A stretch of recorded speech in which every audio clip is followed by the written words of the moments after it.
Ya. Assalamualaikum warahmatullahi wabarakatuh. Kami dari kelompok 5 akan memaparkan hasil diskusi yang telah kami buat mengenai konflik dalam pengambilan keputusan berdasarkan game teori. Anggota kelompok terdiri dari 1. Aditya Hernandez, kedua Rizky Amanda, saya sendiri, ketiga M. Ranali Kurniawan. Pokok bahasan yang akan kami sampaikan: pertama, teori game; kedua, teori drama; ketiga, model grafis untuk menyelesaikan konflik; dan keempat, kompetisi. Materi pertama akan saya jelaskan sendiri. Game teori atau teori permainan. Teori permainan adalah teknik yang digunakan untuk menganalisis situasi di mana ada dua lebih individu berhasil dari suatu tindakan dengan salah satu dari mereka. Tidak hanya tergantung pada tindakan tertentu yang diambil oleh mereka. Tidak hanya tergantung pada tindakan yang diambil oleh orang lain. Dalam keadaan ini, rencana atau strategi individu yang bersangkutan akan bergantung pada harapan tentang apa yang orang lain tindakan. Teori permainan meningkatkan pengambilan keputusan strategis dengan memberikan pemahaman yang berharga tentang interaksi beberapa agen kepentingan pribadi. Oleh karena itu, teori permainan semakin banyak digunakan dalam bisnis dan ekonomi. Menurut Bergen dan Malabaf 1997, teori permainan memiliki keunggulan berdasarkan karakteristiknya sebagai berikut. Pertama, teori permainan berfokus langsung pada masalah yang paling mendesak, menemukan strategi yang tepat dan mengambil keputusan yang tepat. Kedua, teori permainan sangat efektif bila ada banyak faktor yang bergantung dan tidak ada keputusan yang dapat diambil secara pisah dari banyak keputusan. Ketiga, teori permainan adalah alat yang sangat penting untuk diperkenalkan kepada orang-orang lain dalam organisasi. Keempat, teori permainan adalah ancaman yang dapat dikembangkan dan dimanfaatkan. Berikutnya, teori drama. Teori drama merupakan salah satu metode penataan masalah dalam penelitian operasi.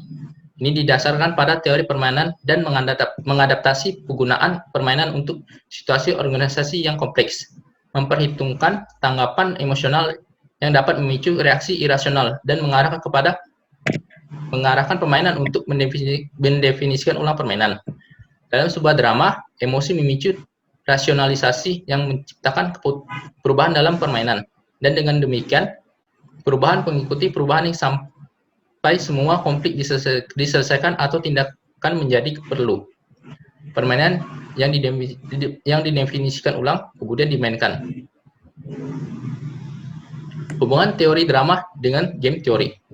Hubungan antara teori drama dan teori permainan bersifat saling melengkapi. Teori permainan tidak menjelaskan bagaimana permainan yang dimainkan itu melainkan yaitu bagaimana permain memiliki sejumlah kecil permainan dan strategi dari set yang hampir tak terbatas yang dapat mereka pilih, dan bagaimana mereka sampai pada pengetahuan umum tentang pilihan dan preferensi satu sama lain, kombinasi strategi yang dihasilkan. Teori drama mencoba menjelaskan hal ini dan juga menjelaskan bagaimana titik fokus didapatkan untuk permainan dengan titik fokus yang akhirnya dimainkan.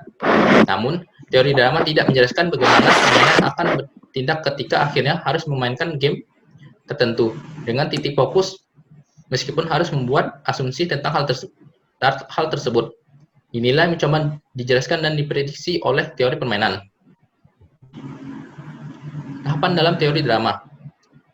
Dalam teori drama, dinamika konflik dapat diilustrasikan dengan drama. Drama terdiri dari beberapa episode. Berikut juga dengan teori drama yang mengikuti tahapan berikut. Pertama, tahapan awal. Dalam tahapan ini, tiap pihak yang terlibat belum mempunyai kerangka berpikir yang sama. Tiap pihak berusaha saling mempengaruhi satu sama lain dengan kerangka berpikirnya masing-masing, atau melihat bagaimana kerangka berpikir yang dipilihnya dilihat oleh pihak yang lain. Kedua, tahap pembentukan. Tahap ini dimulai dengan keadaan di mana tiap pihak yang terlibat memiliki kerangka berpikir yang berbeda. Terjadi komunikasi antara anggota rantai pasok sehingga ada kemungkinan munculnya kesalahan persepsi terhadap kerangka berpikir yang diajukan oleh pihak lainnya. Namun dengan adanya interaksi dan komunikasi, maka lambat laun setiap anggota rantai pasok akan memiliki kerangka berpikir yang sama terhadap situasi konflik yang sedang mereka hadapi. Pada tahap ini, baik pengecer maupun pemasok sudah memiliki kerangka berpikir yang sama. Ketiga, tahap klimaks. Tahap ini bermula ketika pada pihak yang tidak puas dengan kerangka bersama yang telah terbentuk dan berusaha untuk mengubahnya. Kerangka berpikir yang sama tersebut tidak menghasilkan posisi bersama. Kalaupun menghasilkan posisi bersama, antara anggota rantai pasok memiliki ketidakpercayaan satu sama lain. Pada kondisi tersebut, tiap pihak akan menghadapi satu atau lebih dilema yang menyebabkan pihak tersebut mengubah kerangka berpikirnya. Keempat, tahap resolusi. Ketika setiap anggota rantai pasok sudah memiliki posisi yang sama dan tidak memiliki keraguan atas komitmen pihak lain, maka proses konflik sudah mencapai resolusinya. Hasilnya bisa positif terhadap suatu kerjasama, kolaborasi, atau negatif. Menghasilkan tragedi di mana pengecer dan pemasok lebih memilih posisi ancaman. Yang terakhir yaitu tahap akhir. Episode dalam drama akhir dalam tahap ini. Baik pengecer maupun pemasok melaksanakan kesepakatan atau ancaman masing-masing. Setiap menjelaskan proses konflik yang panjang.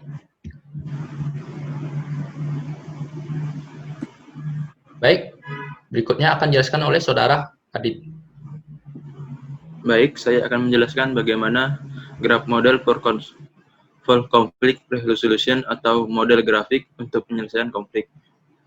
Menurut salah satu tokoh ahli, Feng tahun 1993, graph model for conflict resolution merupakan metodologi untuk membingkai sebuah situasi keputusan interaktif atau konflik yang dimana analisis stabilitas bisa dihasilkan dan prosedurnya komprehensif untuk mempelajari secara sistematis dengan perselisihan yang ada di dunia nyata.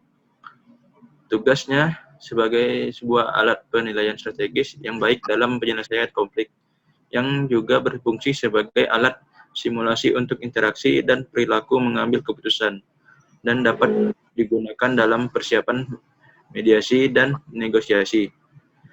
Pendekatan GMCR ini sifatnya berbeda dari drama teori. Jika dalam pendekatan drama teori pemain dianggap sebagai bersifat irasional, sedangkan dalam pendekatan GMCR ini diasumsikan adalah pemain bersifat rasional. Adapun menurut pendapat Sersama dan Okado tahun 2006, GMCR menyediakan pendekatan yang paling cocok dan fleksibel dalam memodelkan konflik yang strategis. GMCR juga memfasilitasi pihak yang berkepentingan untuk menempatkan masalah keputusan strategis yang rumit ke dalam perspektif dan pemahaman yang lebih baik tentang situasi saat ini, serta membayangkan revolusi potensial. Next. Baik, pada komponen dasar ini ada 4 komponen dasar.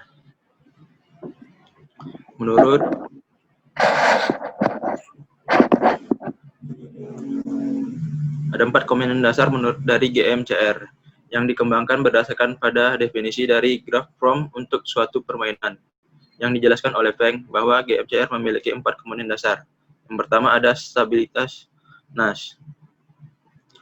Stabilitas Nash merupakan suatu kondisi di mana pengambil keputusan kita dapat perlu bersikap stabil atau tenang karena ini merupakan mencari alternatif untuk mengumpulkan pilihan yang tentunya juga memperhatikan segala aspek apapun yang terkait keputusan.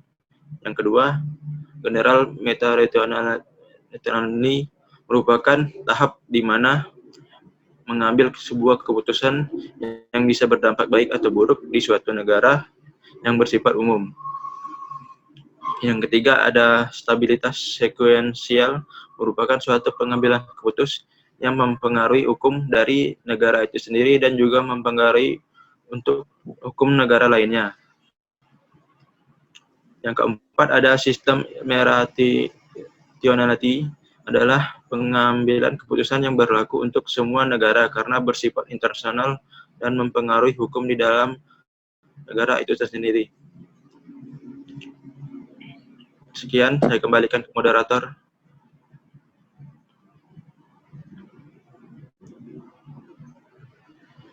Baiklah, saya akan melanjutkan. Kompetisi atau competition. Secara etimologi, istilah competition pertama kali dicetuskan Norda pada tahun 1993, pendiri perusahaan perangkat lunak jaringan atau network software. Norda memberikan pandangan bahwa kompetisi yang merupakan perpaduan bekerja sama atau cooperation, dan bersaing atau competition dapat menciptakan hubungan yang lebih dinamis ketimbang yang disyaratkan oleh kata persaingan dan bekerja sama secara terpisah. Selanjutnya, Bradenberger dan Nerbob pada tahun 1996 menggunakan istilah kompetisi dan menjadikannya sebuah judul buku competition. Mewujudkan kompetisi ke dalam praktik bukanlah hal mudah.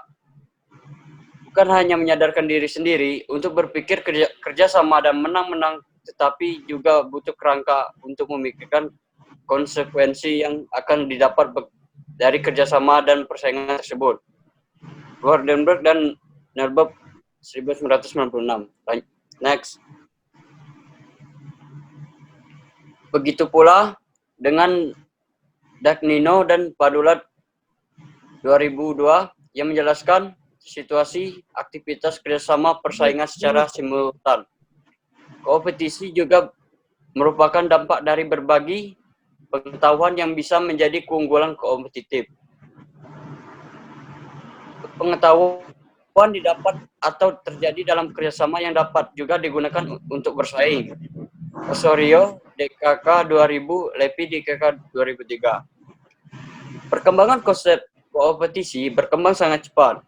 Ngo dan Okura 2008 misalnya mengaplikasikan prinsip kompetisi ini pada sebuah pasar mix duopoly untuk melihat dampak privatisasi pada tingkat kerjasama dan persaingan di antara perusahaan yang berada pada pasar tersebut. Next. Hubungan kompetisi dengan game teori. Pengaruh teori permainan bergantung pada pengambilan langkah berikut. 1. Kompetisi mengindikasikan elemen pertama yang paling fundamental dari permainan atau pemain player. Yang kedua adalah konsep nilai tambah atau added value. Yang ketiga konsep aturan atau rules. 4. Alat yang digunakan untuk mempengaruhi persepsi dinamakan taktik. 5. Bahasan mengenai batasan atau scope. Sekian, terima kasih. Saya kembalikan ke moderator. Baik, sekian yang dapat kami sampaikan. Terima kasih telah menyimak sampai akhir. Semoga bermanfaat untuk kalian semua. Lebih kurangnya kami mohon maaf. Kami tutup. Wassalamualaikum warahmatullahi wabarakatuh.